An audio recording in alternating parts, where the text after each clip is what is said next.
Hello guys, welcome back to my channel professor Barkha Verma. आज हम लोग डिस्कस करने वाले हैं BBRL के previous year question papers, subject code AMK 1 that is marketing. इसका दिसंबर सेशन में जो आपका क्वेश्चन पेपर आया था उसका क्वेश्चन नंबर 2 हम लोग डिस्कस करेंगे। क्वेश्चन नंबर 1 इससे पहले की वीडियो में हम लोग डिस्कस कर चुके हैं। अगर आपने नहीं देखा है तो प्लीज़ जा करके देखिए। क्वेश्चन नंबर 2 आया था आप लोगों का, right short notes on any two of the following, यानी इन 4 पॉइंट्स में से किन्हीं दो को आपको डिस्कस करना था, बट हम इन 4 पॉइंट्स को डिस्कस करेंगे। First is various stages of new product development. जब भी आप मार्केट में कंपनी एक नया प्रोडक्ट लॉन्च करती है तो उसके पीछे जो प्रोसेसिंग होती है, आइडिया जनरेशन होता है, कंपनी को आइडिया कहाँ से आता है, वहाँ उस स्टेज से लेकर के कंपनी जब मार्केट में उस प्रोडक्ट को लॉन्च करती है, इस बीच की जितना भी प्रोसेस होता है, जितने भी स्टेजेस होते हैं वो हम पढ़ने वाले हैं। तो सबसे पहले आता है आइडिया जनरेशन, यानी कंपनी को जो प्रोडक्ट लॉन्च किया है उसका आइडिया कहाँ से आता है। तो इसमें 3 तरीके के सोर्सेज हो सकते हैं। फर्स्ट इज़ कस्टमर, यानी कंज्यूमर के लिंक में कंपनी रहती है, उनके फीडबैक्स कंपनी के पास होते हैं, तो कंपनी को पता होता है कि कंज्यूमर कहाँ प्रॉब्लम फेस कर रहा है और किस तरीके के प्रोडक्ट की डिमांड कंज्यूमर कर रहा है। तो फर्स्ट इज़ कंज्यूमर, कंज्यूमर से भी आप पता लगा सकते हैं। सेकंड इज़ कॉम्पिटिटर्स, अगर आपको पता है कि आपके कॉम्पिटिटर कोई नया प्रोडक्ट लेकर आने वाले हैं और उसकी कोई क्लू या कोई छोटी सी इन्फॉर्मेशन आपको पता लगती है, तो उस इन्फॉर्मेशन को आप पॉजिटिवली यूज़ करके बहुत ज़्यादा इनोवेटिव प्रोडक्ट मार्केट में लेकर आ सकते हैं।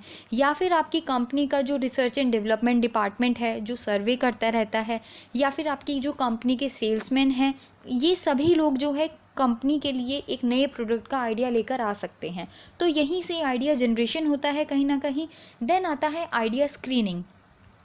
अब आपने आइडिया तो आप ले आए कि इस तरीके का प्रोडक्ट मार्केट में लेकर आना चाहिए, बट अब इस आइडिया की स्क्रीनिंग होती है, यानी कि आप इसको क्रिटिकली इवैल्यूएट करते हैं, इसके मेरिट्स डीमेरिट्स, कंपनी में ये कितना वर्क कर पाएगा, क्या आपकी कंपनी के ऑब्जेक्टिव्स को, मार्केटिंग की नीड्स को फुलफ़िल कर पाएगा या नहीं, क्या ये आपकी कंपनी में टेक्नोलॉजिकली सूट करेगा, क्या कंपनी इसे अफोर्ड कर पाएगी। तो ये जो सभी सवाल होते हैं कहीं ना कहीं ये स्क्रीनिंग के दौरान ही इनका आंसर दिया जाता है, क्योंकि कंपनी के पास बहुत सारे आइडियाज़ होते हैं। अब हर किसी को परस्यू करना इट्स नॉट पॉसिबल, तो कंपनी फ़िल्टर करती है इन आइडियाज़ को। स्क्रीनिंग के प्रोसेस में यही काम होता है। The screening is to filter the ideas and select the most promising ones, और जो सबसे अच्छा आइडिया कंपनी को लगता है उसी पर कंपनी आगे काम करती है। देन आता है आपका third stage, that is concept development and testing. Concept development में क्या होता है कि अब जो आपका आइडिया है वो एक बिज़नेस प्रपोजल का रूप ले लेता है, और कंपनी ये स्पेसिफाई करती है इस प्रपोजल में कि वो मार्केट के किस सेगमेंट को टारगेट करने वाली है, और किस तरीके की कंज्यूमर की नीड वो सेटिस्फाई करने वाली है, कौन सा वो मैनर होगा, प्रोडक्ट किस तरीके का होगा। ये सभी चीज़ें क्लियरली इस बिज़नेस प्रपोजल में मेंशन होती है। फॉर एग्जांपल आप देख सकते हैं कि बैटरी ड्रिवन कार्स का एक प्रपोजल अभी मार्केट में चल रहा है, जो कि still it is need to be introduced in the market. अभी वो मार्केट में प्रॉपरली हर तरीके से लॉन्च नहीं हुआ है, कहीं छोटे मोटे आप सैम्पल्स देख सकते हैं, बट प्रॉपरली आपने देखा है कि अभी बैटरी ड्रिवन कार्स मार्केट में प्रॉपरली लॉन्च नहीं हुई हैं। तो यही होता है कंसेप्ट डेवलपमेंट। अभी कंपनी कहीं ना कहीं इसे टेस्ट कर रही है, कंसेप्ट को डेवलप करने की कोशिश कर रही है, मार्केट के सेगमेंट को पता लगाने की कोशिश कर रही है। देन आता है आपका market strategy development. Market strategy में कंपनी ये डिसाइड करती है कि आपके प्रोडक्ट का, अपने प्रोडक्ट का वो क्या प्राइस रखने वाली है, कौन से प्रमोशनल टूल्स वो यूज़ करने वाली है, मैनुअली वो अपने प्रोडक्ट को एडवर्टाइज़ करेगी या फिर डिजिटल मोड में एडवर्टाइज़ करेगी।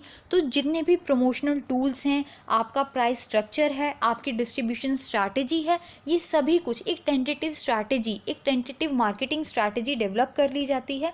देन आता है आपका business strategy development. Business strategy development में ये प्रोजेक्ट किया जाता है कि फ्यूचर में इस प्रोडक्ट की कितनी डिमांड हो सकती है, या फिर आपको अपनी इन्वेस्टमेंट पर कितना रिटर्न आएगा, कितनी सेल्स वॉल्यूम हो सकती है। इसकी जो कंप्लीट प्रोडक्ट की जो प्रोफाइल है ये तैयार की जाती है, और बिज़नेस को एनालाइज किया जाता है कि आप आपकी जो परफॉर्मेंस है, आपके बिजनेस की जो परफॉर्मेंस है, उसके अकॉर्डिंग ये प्रोडक्ट काम कर पाएगा या नहीं कर पाएगा। देन आता है, अब आपने आइडिया भी जनरेट कर लिया, उसकी स्क्रीनिंग भी हो गई, देन आपने मार्केटिंग की स्ट्रैटेजी भी डेवलप कर चुके हैं, कंसेप्ट भी डेवलप हो चुका है। अब फाइनली आप प्रोडक्ट डेवलप करेंगे। अब प्रोडक्ट ऐसा नहीं है कि एकदम से आपने पूरा लॉन्च कर दिया, प्रोडक्ट ऐसा नहीं होता। पहले आप एक प्रोटोटाइप यानी एक सैंपल लॉन्च करते हैं, पहले आप एक सैंपल बनाते हैं जो कहीं ना कहीं आपके कंज्यूमर की रिक्वायरमेंट्स के अकॉर्डिंग बनता है सबसे पहले। और आप चेक करते हैं उस सैंपल को बनाने के बाद कि कहीं इसमें कोई टेक्निकल फॉल्ट तो नहीं है, यानी कि उसकी जो उसका टेक्निकल पोटेंशियल है वो चेक किया जाता है। देन उस प्रोटोटाइप को मार्केट में टेस्टिंग के लिए भेजा जाता है। यही आपकी नेक्स्ट स्टेज है, that is testing of the product. जब आप अपने प्रोडक्ट को यानी अपने प्रोटोटाइप सैंपल को आप एक से ज़्यादा लोकेलिटीज़ में स्टडी के लिए भेजते हैं और वहाँ पर कंज्यूमर को यूज़ करने के लिए उस प्रोडक्ट को देते हैं, एंड देन जो कंज्यूमर का रिएक्शन होता है, पॉजिटिव होता है या नेगेटिव होता है, उस रिएक्शन को ऑब्जर्व करने के बाद, रिकॉर्ड करने के बाद आप ये एनालाइज करते हैं कि आप अपने प्रोडक्ट में और क्या इम्प्रोवाइजेशन कर सकते हैं। और उस इम्प्रोवाइजेशन को करने के बाद प्रोडक्ट को फाइनली आप मार्केट में लॉन्च करते हैं। That process is called commercialisation. जब आप अपने प्रोडक्ट को फाइनली मार्केट में लॉन्च कर देते हैं, या तो एट अ वन टाइम या फिर इन अ फेज्ड मैनर, जिस भी तरीके से आपकी कंपनी का प्रोडक्शन लेवल है आप उस तरीके से मार्केट में अपने प्रोडक्ट को लॉन्च कर देते हैं। And that is the process of new product development. First is idea generation, second is idea screening, फिर आप कंसेप्ट डेवलप करते हैं कि किस कंज्यूमर सेक्शन को आप टारगेट करने वाले हैं, कौन सी नीड सेटिस्फाई करने वाले हैं। प्रॉपर कंसेप्ट डेवलप होने के बाद आप अपनी marketing strategies, price, advertising tools सभी कुछ डेवलप करने के बाद आप अपनी बिजनेस स्ट्रैटेजी डेवलप करते हैं कि अब आगे आप फ्यूचर में किस तरीके से अपना काम करने वाले हैं।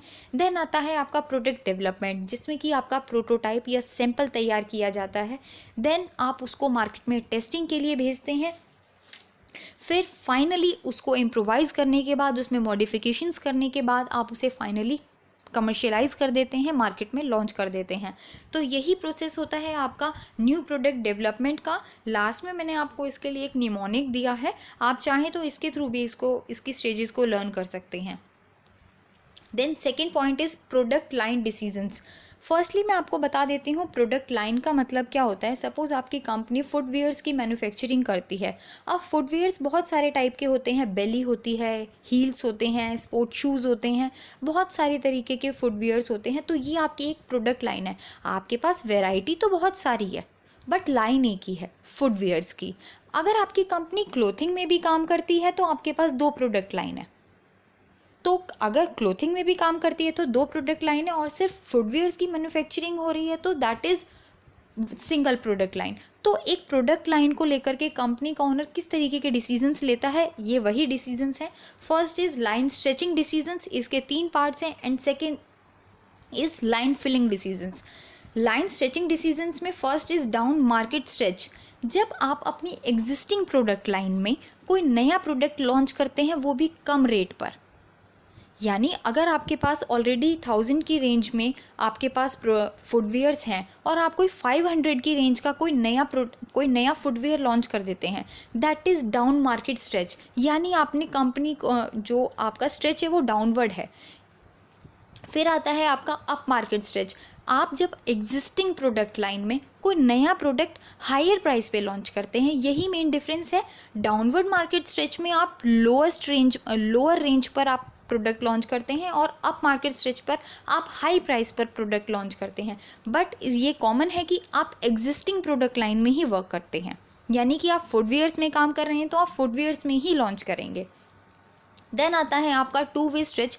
सपोज़ आप 10,000 से लेकर 1 लाख तक की रेंज में बहुत सारे फुटवियर्स लॉन्च कर देते हैं, तो दैट इज़ 2 वे स्ट्रेच कि आपने लोएस्ट पे भी कोई नया प्रोडक्ट लॉन्च किया है और हाईएस्ट रेंज में भी कोई नया प्रोडक्ट लॉन्च किया है, तो that is 2 way stretch. Then आता है आपका line filling decisions. Line filling में लाइन मॉडर्नाइजेशन आता है। लाइन मॉडर्नाइजेशन का मतलब है आप कोई नया प्रोडक्ट लॉन्च करते हैं जो कि टेक्नोलॉजिकली अपडेटेड है। सच एज आपने देखा होगा कि पहले 2G चलता था, फिर 3G आया, then 4G and now 5G। तो टेक्नोलॉजिकली कहीं ना कहीं कंपनी अपने आप को अपडेटेड करती रही, मॉडर्नाइज करती रही, दैट इज़ लाइन मॉडर्नाइजेशन। फिर आता है लाइन फीचरिंग। कंज्यूमर को अट्रैक्ट करने के लिए जब आप कंटिन्यूसली अपने नए वर्जन्स लाते रहते हैं, आपने देखा होगा कि मोबाइल में हमेशा कुछ ना कुछ लेटेस्ट आता रहता है, तो वही होता है लाइन फीचरिंग कि अपने प्रोडक्ट में कुछ नया फीचर ऐड ऑन करके आप उस एग्जिस्टिंग प्रोडक्ट लाइन में कोई नया प्रोडक्ट लॉन्च करते हैं, तो दैट इज़ लाइन फीचरिंग। फिर आता है आपका लाइन प्रूनिंग। अब आपको ऐसा लग रहा है कि आपकी कंपनी में जो बेली है वो बहुत ज़्यादा नहीं बिक रही है, तो आप क्या करेंगे, उस बेली के सेक्शन को रिमूव कर देंगे, यानी अब जो उस तरीके की क्वालिटी है, वो टाइप है, उसे आप रिमूव कर देंगे। दैट इज़ लाइन प्रूनिंग, जिसे कहते हैं छटनी करना। जो आपका टाइप बहुत टाइम से आपको प्रॉफिट नहीं दे पा रहा है, उसको आप प्रोडक्ट लाइन में से जब आप रिमूव कर देते हैं, दैट इज़ लाइन प्रूनिंग। फिर आता है आपका प्रोडक्ट मिक्स स्ट्रैटेजी। सबसे पहले हम समझ लेते हैं प्रोडक्ट मिक्स का मतलब क्या होता है। जब आपकी कंपनी एक से ज़्यादा प्रोडक्ट लाइंस में वर्क करती हैं, that is product mix strategies. जब आप प्रोडक्ट लाइन के सिंगल प्रोडक्ट्स को लेकर नहीं, बल्कि पूरी प्रोडक्ट लाइन को लेकर के कोई डिसीजन लेते हैं, कोई स्ट्रैटेजी डेवलप करते हैं, that is product mix strategy. Suppose आपकी कंपनी, मैंने अभी आपको एग्जांपल दिया था, क्लोथिंग में भी काम कर रही है, फुटवेयर्स में भी काम कर रही है, कॉस्मेटिक में भी काम कर रही है, तो आपके पास 3 प्रोडक्ट लाइन्स हो जाती हैं। तो इस तरीके से आप इन प्रोडक्ट लाइन के लिए जब आप डिसीजंस लेते हैं, तो सबसे first is product line decision. Product line decision अभी हमने पहले डिस्कस करे हैं, तो वही सब पॉइंट्स आएंगे इसमें। Second is product modification. Product modification में क्या होता है कि आप कोई नई प्रोडक्ट लाइन लॉन्च करते हैं। मेरे वर्ड्स पर ध्यान दीजिएगा, प्रोडक्ट लॉन्च नहीं, प्रोडक्ट लाइन लॉन्च करते हैं। यानी अगर आप already footwears, clothing and cosmetic में काम कर रहे हैं, तो कहीं ना कहीं आप फर्नीचर में भी काम करने लगे, तो कोई एक नई प्रोडक्ट लाइन आप जब एड ऑन कर लेते हैं, मॉडिफाई कर लेते हैं, that is product modification. And then आता है प्रोडक्ट एलिमिनेशन। जब आपकी कोई प्रोडक्ट लाइन आपको लग रहा है कि आपका जो क्लोथिंग डिपार्टमेंट है, आपकी जो क्लोथिंग की प्रोडक्ट लाइन है वो नहीं चल रही है, तो आप उस लाइन को रिमूव कर देते हैं, तो that is product line elimination. जब आप उस अनप्रॉफिटेबल लाइन को रिमूव कर देते हैं अपने प्रोडक्ट मिक्स में से, that is product line elimination.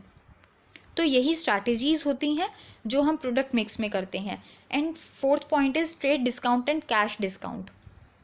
Trade discount mostly आपके डिस्ट्रीब्यूटर्स, होलसेलर्स, इंटरमीडियरीज, मिडलमैन्स को मिलता है, जो कि बल्क में क्वांटिटी परचेज करते हैं कंपनी से, तो उन्हीं को ये ग्रांट होता है और सभी को सिमिलर रेट पर ग्रांट होता है।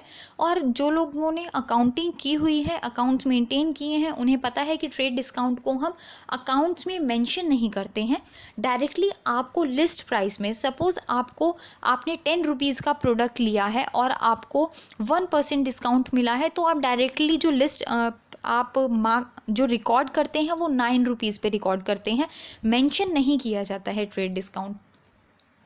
तो जो ट्रेड डिस्काउंट होता है वो मोस्टली हम at the time of purchase avail करते हैं, यानी जब भी आप कंपनी से उस प्रोडक्ट को ख़रीदते हैं तब आपको ट्रेड डिस्काउंट मिलता है। और कैश डिस्काउंट आपने देखा होगा कि आप लोग भी मॉल्स में जाते हैं तो आप लोग भी मोबाइल परचेज़ करते हैं या कुछ भी आप परचेज़ करते हैं तो आपको कैश डिस्काउंट मिलते हैं, ताकि आप उसी टाइम पे प्रॉम्प्ट पेमेंट यानी क्विक पेमेंट्स कर सके।